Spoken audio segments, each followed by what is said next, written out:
KVS यानी कि केंद्रीय विद्यालय संगठन ने डायरेक्ट रिक्रूटमेंट के लिए ऑफिसर्स, टीचिंग और नॉन टीचिंग स्टाफ की रिक्रूटमेंट एक नोटिफिकेशन के थ्रू जारी की है।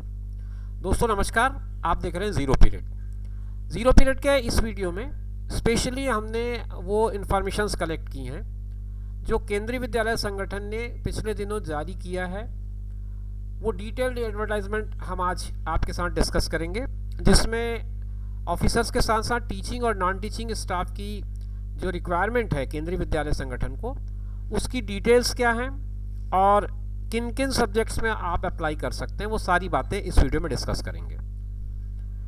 जैसा कि आपको पता ही है कि केवीएस हर साल इस तरह के रिक्रूटमेंट्स करता है और इस बार जो रिक्रूटमेंट के प्रोसेस हैं वो 5 तारीख से यानी कि कल से शुरू हो जाएंगे। तो ऑनलाइन पोर्टल जो है 5 तारीख से खुल जाएगा और आप किन किन पोस्ट के लिए अप्लाई कर सकते हैं वो हम समझने की कोशिश करेंगे इस वीडियो में। आप स्क्रीन पर देख पा रहे होंगे डिटेल्ड एडवर्टाइजमेंट नंबर 15/2022। ये वो सीरियल नंबर है एडवर्टाइजमेंट का जिसके थ्रू उन्होंने अपने रिक्रूटमेंट्स को अनाउंस किया है। आप वीडियो पॉज कर लें, वीडियो पॉज करके पूरे डिटेल को पढ़ लें। मैं आपके साथ उन बातों को शेयर करूंगा जो आपके काम का है, क्योंकि ये जो विज्ञापन है, जिस विज्ञापन को केवीएस ने जारी किया है, वो लगभग 22 पेज का है और इस 22 पेज के पूरे पीडीएफ को एक वीडियो में डिस्कस कर पाना मुश्किल होता है। ये केंद्रीय विद्यालय संगठन के वेबसाइट पर अवेलेबल है। मेरे टेलीग्राम चैनल पर भी ये पीडीएफ आप चाहें तो देख पाएंगे और उसे डाउनलोड कर पाएंगे। इसके अलावा मेरे वेबसाइट पर भी ये जो नोटिफिकेशन है, जो एडवर्टाइजमेंट है 22 पेजेस की, वो मिल जाएगी। आप डिस्क्रिप्शन बॉक्स में उसका लिंक देख लें, वहाँ से डाउनलोड कर सकते हैं। अभी ये जो केवीएस का नोटिफिकेशन है वो टीचर्स के साथ साथ ऑफिसर्स और प्रिंसिपल के लिए भी है। आप अगर आगे इस एडवर्टाइजमेंट को पढ़ेंगे तो इसमें वो कहता है KVS invites applications from Indian citizens for filling up the post of assistant commissioner, principal, vice principal, TGT, PGT, librarian, PRT music, finance officer, assistant engineer, assistant section officer, senior secretariat assistant, junior secretarial assistant, stenographer grade 2, Hindi translator. ये सारे post अभी इस notification के through उन्होंने issue किया है। अच्छा, इसमें कुछ बातें उन्होंने बताई हैं जो थोड़ा समझने और सोचने की है। Recruitment examination will be conducted through computer based test. ये एक इम्पॉर्टेंट पॉइंट है, आप इसको नोट करें। ये कहते हैं कि इस बार जो एग्ज़ाम है, इनका जो रिक्रूटमेंट प्रोसेस है, वो सीबीटी के थ्रू होगा, कंप्यूटर बेस्ड टेस्ट होगा। If selected the candidates may be posted anywhere in India. आपकी जो पोस्टिंग होगी वो भारत में कहीं पर भी हो सकती है। Initial posting as per the recruitment of the organisation. जहाँ जहाँ ऑर्गेनाइजेशन की रिक्वायरमेंट होगी वहाँ पर आपकी पोस्टिंग दी जाएगी।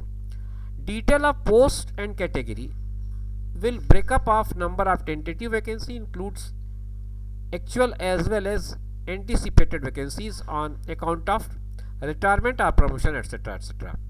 तो एक टेंटेटिव डिटेल उन्होंने इशू किया है कि किस किस कैटेगरी में कितने कितने पोस्ट की रिक्वायरमेंट अभी है।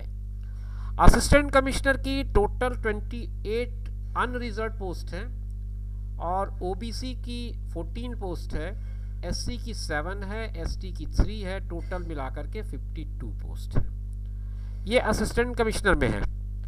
प्रिंसिपल में टोटल मिलाकर के अगर बात करूँ तो 239 पोस्ट हैं, जिसमें 123 पोस्ट अनरिजर्व है, 64 ओबीसी है, 35 एससी है और 17 एसटी है। इसके अलावा ओएच और एचएच के दो जो डिसेबल कैंडिडेट्स होते हैं उनके लिए जो रिजर्वेशन है उसके अकॉर्डिंग है। वाइस प्रिंसिपल के भी अनरिजर्व्ड 104 पोस्ट हैं और टोटल मिलाकर के देखूँ तो 203 पोस्ट हैं। नंबर ऑफ पोस्ट मैंने आपके साथ शेयर कर दिया है। ऑफिशियल कैटेगरी में जो है, मतलब एग्जीक्यूटिव अगर आप मैं कैटेगरी गिनूँ तो प्रिंसिपल, वाइस प्रिंसिपल और असिस्टेंट कमिश्नर की, तो इसमें आप देख पा रहे होंगे 52, 239 और 203। तो मोटा मोटा अगर मैं देखूँ तो लगभग 500 पोस्ट ऐसे हैं जो आपको एग्जीक्यूटिव कैटेगरी में जाने का मौका दे रहे हैं। एग्जीक्यूटिव पोस्ट के बाद मैं अगर बात करूं पीजीटीज की, जो पोस्ट ग्रेजुएट टीचर्स होते हैं उनकी बात करूं, तो उसमें टोटल पोस्ट जो अनरिजर्व कैटेगरी का है वो 594 है और टोटल पोस्ट जो है 1409 का है। 1409 पोस्ट जो है वो टोटल पीजीटी कैटेगरी के हैं जिसमें से 594 पोस्ट अनरिजर्व हैं। और इनमें जो सब्जेक्ट्स हैं ऑलमोस्ट सारे सब्जेक्ट मुझे दिख रहे हैं, हिंदी है, इंग्लिश है, फिजिक्स है, केमिस्ट्री है, मैथ्स है, बायोलॉजी है, हिस्ट्री है, ज्योग्राफी है, इकोनॉमिक्स है, कॉमर्स है, कंप्यूटर साइंस है और बायोटेक है। ये सारे ऑलमोस्ट जो इम्पोर्टेंट सब्जेक्ट्स होते हैं स्कूल एजुकेशन में वो सारे पोस्ट इसमें दिख रहे हैं मुझे। नंबर ऑफ पोस्ट कहाँ कहाँ कितनी कितनी है वो सारी चीज़ें भी आप इस चार्ट में मतलब ठीक से देखेंगे तो आपको सारी चीज़ें उसमें मिल जाएंगी। हॉरिजेंटली और वर्टिकली आप चाहें तो स्टडी कर सकते हैं। कितने पोस्ट अनरिजर्व किस सब्जेक्ट्स में हैं, कितने पोस्ट ओबीसी के हैं, कितने एससी के हैं, कितने एसटी के हैं, कितने ईडब्ल्यूएस कैटेगरी में जा रहे हैं, कितने ओएच वीएच और एचएच डिसेबल्ड लोगों के लिए हैं। सारी चीज़ें आप इस चार्ट पे देख सकते हैं। आप थोड़ी देर के लिए वीडियो को पॉज कर लें और नंबर ऑफ पोस्ट अगर आप स्टडी करना चाहें तो आप इस चार्ट से कर सकते हैं। बात करते हैं टीजीटीज की, ट्रेंड ग्रेजुएट टीचर्स, जो ग्रेजुएट लेवल पे पोस्टिंग होती है उसमें लगभग 1300 पोस्ट आपको बताया जा रहा है अनरिजर्व्ड, और टोटल अगर नंबर ऑफ पोस्ट की बात करूं तो 3176 पोस्ट है। ये नंबर ऑफ पोस्ट है टोटल जो आपको टीजीटी कैटेगरी में मिल पा रहे हैं। और इसमें भी जो सारे मेन सब्जेक्ट्स हैं वो सब कुछ इसमें दिख रहे हैं मुझे। हिंदी दिख रहा है, इंग्लिश दिख रहा है, संस्कृत है, एसएसटी यानी सोशल स्टडीज़ है, मैथमेटिक्स है, साइंस है, पीएंडएचई है, आर्ट एंड एजुकेशन है और डब्ल्यूई है, वर्क एजुकेशन है। सारा कुछ आपको इसमें डिटेल में मिल जाएगा। अगर आप डिटेल्स एनालिसिस करना चाहें तो कहाँ अनरिजर्व में कितने हैं, कहाँ एससी एसटी ओबीसी कितने हैं, ईडब्ल्यूएस कितने हैं, ये सारी चीज़ें आपको इस चार्ट के थ्रू मिल जाएंगी। आप डिटेल स्टडी करना चाहें तो पॉज कर लें वीडियो को, आपको चार्ट को समझने में आसानी होगी। लाइब्रेरियंस की 146 अनरिजर्व पोस्ट हैं, 95 ओबीसीज की हैं, 53 एससी की, एसटी की 26, ईडब्ल्यूएस की 35, टोटल मिलाकर के 355 पोस्ट जो है वो लाइब्रेरियंस की हैं। पीआरटी म्यूज़िक के कुछ पोस्ट आए हैं जिसमें 124 अनरिजर्व्ड हैं। एससी एसटी ईडब्ल्यूएस सब मिलाकर के बात करूं तो 303 हो जा रहे हैं। तो ये सारे जो नंबर ऑफ पोस्ट मैंने आपको दिखाए इनमें बैकलॉग वैकेंसीज भी इंक्लूडेड हैं, ऐसा इसमें इंस्ट्रक्शन में नीचे दिया गया है। तो मैं उम्मीद करता हूं कि ये जो नंबर ऑफ पोस्ट वाला मामला है वो आपको इस वीडियो में अब तक क्लियर समझ में आ गया होगा कि किस किस कैटेगरी में कितने कितने पोस्ट हैं और उसके अंदर जो सब कैटेगरीज हैं उसमें कितने पोस्ट हैं। सारा कुछ इतने देरों में आपको क्लियर हो गया होगा। नॉन टीचिंग पोस्ट की बात करें अगर तो फाइनेंस ऑफिसर के 4 अनरिजर्व पोस्ट हैं और 6 टोटल पोस्ट हैं। असिस्टेंट इंजीनियर सिविल का 1 पोस्ट है और टोटल मिलाकर के 2 पोस्ट है। असिस्टेंट सेक्शन ऑफिसर के 65 पोस्ट अनरिजर्व्ड हैं और 156 पोस्ट टोटल हैं। हिंदी ट्रांसलेटर के 7 पोस्ट हैं जिसमें अनरिजर्व्ड हैं और टोटल मिलाकर के 11 पोस्ट हैं। सीनियर सेक्रेटरी असिस्टेंट जो है वो 132 अनरिजर्व्ड पोस्ट के साथ टोटल 322 पोस्ट हैं। जूनियर सेक्रेटरीट असिस्टेंट के जो अनरिजर्व्ड पोस्ट है वो 286 हैं और 702 टोटल पोस्ट हैं। स्टेनोग्राफर ग्रेड 2 में अगर मैं बात करूं तो अनरिजर्व्ड जो है वो 23 है और टोटल नंबर ऑफ पोस्ट 54 है। ये जो पोस्ट है ये केंद्रीय विद्यालय संगठन में नॉन टीचिंग कैटेगरी के अंदर आते हैं, इनको टीचिंग से कोई लेना देना नहीं है, ये ऑफिशियल कैटेगरी के पोस्ट हैं। सारे जो पोस्ट हैं उनके अपने अपने पे लेवल हैं। जैसे असिस्टेंट कमिश्नर का जो पे लेवल है वो L12 का है और इसके लिए अपर एज लिमिट जो है 50 ईयर्स की बताई गई है। क्वालिफिकेशंस आप देख सकते हैं क्या क्या दिया हुआ है इसमें। इनमें एकेडमिक क्वालिफिकेशन में मास्टर डिग्री मांगा जा रहा है एटलीस्ट 45% के साथ, फिर बीएड जरूरी है, फिर एक्सपीरियंस में holding post of principal in the pay band of this grade pay this. तो ये सारी चीज़ें आपको अगर असिस्टेंट कमिश्नर के लिए आप जाना चाहें तो ये सब फुलफिल आपको करना पड़ेगा। फिर जो प्रिंसिपल की बात आती है तो प्रिंसिपल का पोस्ट भी L12 के ग्रेड का है, पे मैट्रिक्स भी इस पर दिया हुआ है और इसके लिए मिनिमम एज लिमिट 35 है और मैक्सिमम एज लिमिट इसमें भी 50 ईयर्स है। एकेडमिक क्वालिफिकेशन में मास्टर डिग्री चाहिए 45% के साथ, बीएड की डिग्री चाहिए, एक्सपीरियंस चाहिए, person holding analogue post or post of principal in central state government autonomous organisation of central state government in pay matrix L12। तो ये सारी चीज़ें हैं। इसके अलावा भी कुछ और बातें हैं। आप, क्योंकि काफ़ी लंबा एडवर्टाइजमेंट है, मैंने जैसा कि आपको कहा, एक एक करके आपके लिए मैं पढ़ूँ तो शायद वीडियो 1-1.5 घंटे का बन जाएगा। तो आप इन चीज़ों को पॉज करके पढ़ लें, और मैंने आपको पहले ही सलाह दिया कि ये पूरा डिटेल PDF आप डाउनलोड करके समझ लें। मैं केवल उन बातों के साथ आपको ले जाना चाहूँगा जो आपके लिए जानना बहुत ज़रूरी है, क्योंकि विज्ञापन कई बार हम सरसरी निगाह से गुजार देते हैं और कुछ महत्वपूर्ण बातें रह जाती हैं। जैसे वाइस प्रिंसिपल लेवल पे जब वो रिक्रूटमेंट की बात कर रहा है तो मास्टर डिग्री में 50% मार्क्स मांग रहा है, जबकि प्रिंसिपल के एडवर्टाइजमेंट में मैं देखा था तो वहाँ पर वो क्वालिफिकेशन में 45% लिख रहा है। तो इन चीज़ों को थोड़ा सा आप ध्यान दीजिएगा, कहाँ कहाँ क्या क्या रिक्वायरमेंट उन्होंने ज़रूरी माना है। पोस्ट ग्रेजुएट टीचर्स के लिए तो सिंपल सी बात है, अपर एज लिमिट उन्होंने 40 का रखा है। क्वालिफिकेशन जो है, जिस सब्जेक्ट में आप बात कर रहे हैं उस सब्जेक्ट में MSc या MA हो 50% के साथ, master degree from recognised university with at least 50% marks, ये आपको लिखा हुआ है। तो सारे कैटेगरीज के अलग अलग तरीके हैं। अब कुछ और चीज़ें मांग रही है, जैसे essential qualification pass for post number 1 to 10। PGT English में आपका इंग्लिश होना चाहिए। PGT हिंदी में हिंदी या Sanskrit with Hindi as one of the subjects of in graduate levels. PGT physics में आपको फिजिक्स इलेक्ट्रॉनिक्स अप्लाइड ये होना चाहिए। PGT केमिस्ट्री में केमिस्ट्री आपके ग्रेजुएशन का सब्जेक्ट होना चाहिए। PGT कॉमर्स में आपको मास्टर इन कॉमर्स होना चाहिए। ये सारी चीज़ें ज़रूरी हैं। PGT मैथमेटिक्स के लिए भी ऑप्शन है, मैथमेटिक्स या फिर अप्लाइड मैथमेटिक्स के साथ आपको ग्रेजुएशन पोस्ट ग्रेजुएशन होना चाहिए। तो ये चीज़ें इस विज्ञापन में सारी तरह से क्लियर कर दी गई हैं।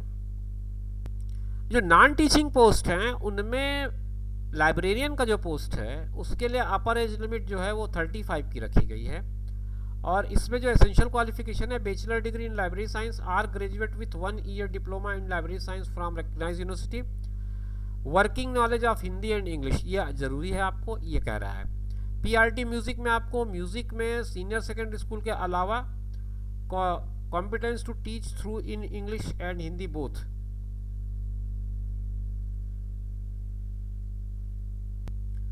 दोस्तों मैंने विज्ञापन के कुछ पेज स्किप किए हैं। स्किप इसलिए किया क्योंकि काफ़ी लंबी चौड़ी जानकारी है जो इस विज्ञापन में दी गई है।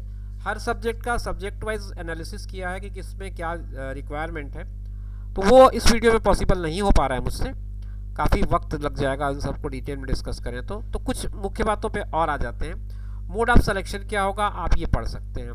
Candidate will be short listed on the basis of their performance in written examination and class demo interview skill test or put together. The decision of KVS about the mode of selection to be above post and eligibility condition for the applicants for interview shall be final and binding, no correspondence will be entertained in this regard। ये सामान्य सी बातें हैं जो वो कहते हैं। इसके अलावा however the mode of selection for all the above posts will be at the sole discretion of केंद्रीय विद्यालय संगठन and may be changed before the date of start of the online examination। अब इसमें एक दो बातें और हैं वो हम समझ लें जो आपको जान लेना चाहिए कि टेस्ट स्टेट जो है उनका कहाँ कहाँ होगा, टेस्ट सिटी उसको आपको बताया गया है। आंध्र प्रदेश में कहाँ कहाँ हो सकता है, आसाम में कहाँ कहाँ हो सकता है, बिहार में कहाँ हो सकता है, चंडीगढ़ में कहाँ हो सकता है, और छत्तीसगढ़ में भिलाई दुर्ग है, बिलासपुर है, रायपुर है। ये 3 जगह हैं जहाँ पर आपके एग्ज़ाम कंडक्ट हो सकते हैं, आपका सेंटर मिल सकता है। भिलाई, दुर्ग, बिलासपुर एंड रायपुर, ये छत्तीसगढ़ के लिए है। अब ये पूरे स्टेट्स का है। अब अगर मैं इन पर पूरा एक एक करके डिस्कस करूँगा तो टाइम बहुत लग जाएगा, तो आप पूरे जितने स्टेट्स के आप जहाँ के भी रहने वाले हैं उसके हिसाब से आप इस लिस्ट को स्टडी कर सकते हैं। दूसरा इंपॉर्टेंट पॉइंट है how to apply. Candidate are required to apply online through Kendriya Vidyalaya संगठन वेबसाइट। ये वेबसाइट है KVS का, इसमें आपको ऑनलाइन जा कर के अप्लाई करना है। इसके अलावा और कोई ऑप्शन उन्होंने नहीं दिया है। आपके पास एक वैलिड पर्सनल ईमेल आईडी होना चाहिए, मोबाइल नंबर होना चाहिए, और बाकी सब चीज़ें आप शेयर ना करें। शेयर वही करें जो इन्होंने कहा है, not to share mention an email ID login credential to of any other person under any circumstances. तो ये काम आपको नहीं करना है। All this eligible candidate will be inform by email और थ्रू एसएमएस। आपने जो दो तीन अपने लिए संदर्भ दिए होंगे वहाँ से आपको जानकारी मिल जाएगी। आगे बात करें तो no fees is required to be paid by candidates belonging to SC, ST, PH and ex serviceman. बाकी लोगों के लिए फ़ीस की लिस्ट दी गई है। अगर आप असिस्टेंट कमिश्नर के लिए अप्लाई कर रहे हैं तो 2300 रुपये आपकी फ़ीस है, प्रिंसिपल के लिए भी और वाइस प्रिंसिपल के लिए भी। अब नीचे अगर हम आते हैं finance officer, assistant engineer, PGT, TGT, librarian, PRT music, यहाँ से ले करके आपका हिंदी ट्रांसलेटर तक ये पूरा 1500 है। और लास्ट के 3 जो कैटेगरी है, सीनियर सेक्रेटरीट असिस्टेंट और स्टेनोग्राफर और जूनियर सेक्रेटरीट असिस्टेंट, इनके लिए जो फीस है वो 1200 रुपीज़ है। अब उसका पूरा प्रोसेस इस पर समझा दिया है। अब सबसे आखिरी बात जो मेरे हिसाब से ज़रूरी है और बहुत ज़रूरी है वो है डेट्स। 5 तारीख यानी कि कल से ही इसकी ऑनलाइन पोर्टल खुल जाएगी। 26 तारीख तक आप अप्लाई कर सकते हैं और रिटर्न टेस्ट कब होगा ये केवीएस आपको बहुत जल्द बता देगा, क्योंकि नंबर ऑफ वैकेंसीज आपको जान लेने के बाद आवेदन करना है। आवेदन करने के बाद उनके पास जब एक डाटा फिक्स हो जाएगा कि हाँ अब इतने लोग एग्ज़ाम देंगे, तो उसके हिसाब से फिर वो आगे का नोटिफिकेशन आपको इशू करेंगे, ऐसा इन्होंने लिखा है।